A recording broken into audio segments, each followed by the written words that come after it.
Mana, especially lands, are a fundamental part of Magic the Gathering.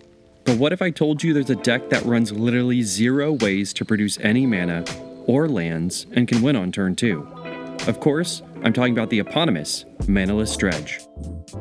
Manaless Dredge is a deck found in Legacy that uses 0 lands, a number of creatures with the mechanic Dredge, which allow you to replace your draws with milling yourself, a number of creatures that reanimate themselves, and the sorcery spell Dread Return. The deck seeks to win by milling its entire library into the graveyard and reanimating a single Lotlith giant to deal enough damage to close out the game. The line of play is pretty complex, but the only pieces you need to start are Phantasmagorian, any number of dredgers like Golgari Gravetroll or Stinkweed Imp, and a free draw spell like Street Wraith. The 2 most important rules of Manaless Dredge are that you always choose to be on the draw, and you never mulligan. These are essential to making the deck work. On our first turn, we'll draw, be unable to cast any spells, and then move to the cleanup step. From here, we'll need to discard to hand size, discarding Phantasmagorian, and pass the turn. We'll let our opponents play their turn, and before we move to the end step, we'll activate Phantasmagorian's activated ability to discard 3 cards to return it to our hand.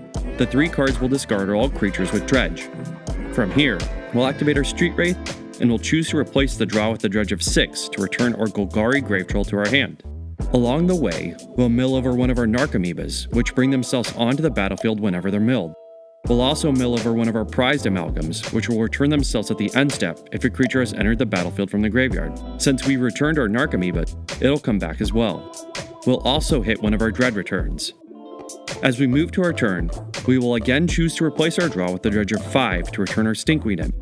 Along the way, we'll mill over an additional Narcomoeba and a Balustrade Spy, and from here, we're set up to win. First, we sacrifice our 3 creatures to flashback our Dread Return and reanimate the Balustrade Spy. We will target ourselves with the Balustrade Spy's Enter the Battlefield ability, which mills ourselves until we hit a land. Since our deck has no lands, we will put our entire deck into the graveyard. Along the way, we'll mill over our copies of Cabal Therapy and Bridge from Below. We'll then sacrifice the Balustrade Spy to flashback Cabal Therapy, which will trigger the 4 copies of Bridge from Below, making 4 zombie tokens. We now have enough creatures to sacrifice to flashback an additional Dread Return to reanimate our 1 copy of Lotlith Giant and deal a lethal amount of direct damage for the win. Did I mention that this is turn 2? The biggest weakness of the deck is that the success is completely random. You have to have the right cards in your hand, and more importantly, stacked in the deck in order to win. That's why having creatures with a high dredge count are so important, because we need to mill as many cards as possible to make sure that we can go off. The deck has additional tools with Hogak, Arisen Acropolis for a huge beater, Creeping Chill to help us stabilize in case our dredgers whiff, and Chancellor of the Annex to protect our Dread Returns from counterspells. Other versions of the deck utilize Icarid, Nether Shadow, and Flamekin Zealot to smash face with a hasty army. Another version utilizes Flare of the Hatebound to deal damage, but across all versions, using Dredge to mill yourself, having creatures reanimate themselves, and flashing back Dread Return is the typical line of play. Manaless Dredge, much like other graveyard-based strategies, can quickly fall victim to graveyard hate in the form of Leyline of the Void and Rest in Peace.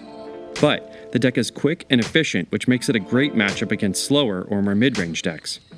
While Legacy can be an incredibly expensive format, Manaless Dredge is one of the cheaper options, and although Vintage has a restriction on Golgari Gravetroll, the deck can be ported over with just less power. There's no one deck quite like Manaless Dredge, and the unique build and play pattern makes for fascinating gameplay that breaks some of the fundamental rules of Magic.